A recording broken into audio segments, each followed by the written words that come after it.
My brothers and sisters, Bobi Wine is hiding for his life at this very moment. Not because he stole from anyone, not because he harmed anyone, but because he dared to challenge a dictatorship that has ruled Uganda for 40 years. Let me share with you what happened, and why this matters to every single one of us who believes in freedom. Bobi Wine spoke to me, Ibrahim Traore, from a location that cannot be revealed. Why? Because Muhoozi Kainerugaba, the son of President Museveni, has given him 48 hours to surrender or face death. This is not a movie. This is real life happening in our continent today.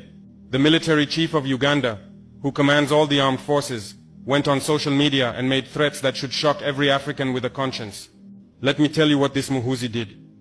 He posted on the internet, for everyone to see, calling Bobi Wine a baboon. Yes, you heard me correctly. The Chief of Defense Forces, calling a presidential candidate, a leader chosen by the people, a baboon. But his words became even more dangerous. He bragged that he had already killed 22 people, 22 of our African brothers and sisters. He called them terrorists. But we know the truth. These were supporters of NUP, Bobi Wine's political party. These were ordinary Ugandans who wanted change in their country. And this military man, this son of the president, he said 22 people killed in 1 week is too low. He promised to do better, better at killing Ugandans, better at murdering people who want freedom. He even said disgusting things about what he would do to Bobi Wine himself, using crude language that I will not repeat, because it shows the level of brutality we are dealing with. Lamador, a journalist who is not afraid, captured these posts before Muhoozi deleted them. Because you see, in this digital age, you cannot erase your crimes. You cannot remove the evidence once it is out there. The internet has memory. The archives have captured everything. However much he tries to delete his threats, the proof remains. The world has seen what kind of people are running Uganda. They have seen the violence, the hatred, the complete disregard for human life. When I asked Bobi Wine if he would surrender, if he was fearful for his life, let me tell you what this brave man said. His words should inspire every African who fights for justice. He said, and I want you to listen carefully. He said he will not surrender to Muhoozi or to anybody else. Why should he? He is not a criminal. Running for president is not a crime. Challenging a 40-year dictatorship is not a crime. If they did not want anyone to run against Museveni, then why did they call for an election?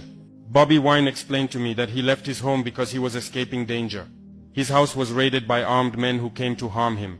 Someone warned him in advance, and that is why he managed to escape. Can you imagine living like this? A presidential candidate, running from soldiers in his own country, and now he cannot go back to his home because the military has taken it over completely. His house is surrounded by soldiers. The internet at his home has been jammed. The phone network has been blocked.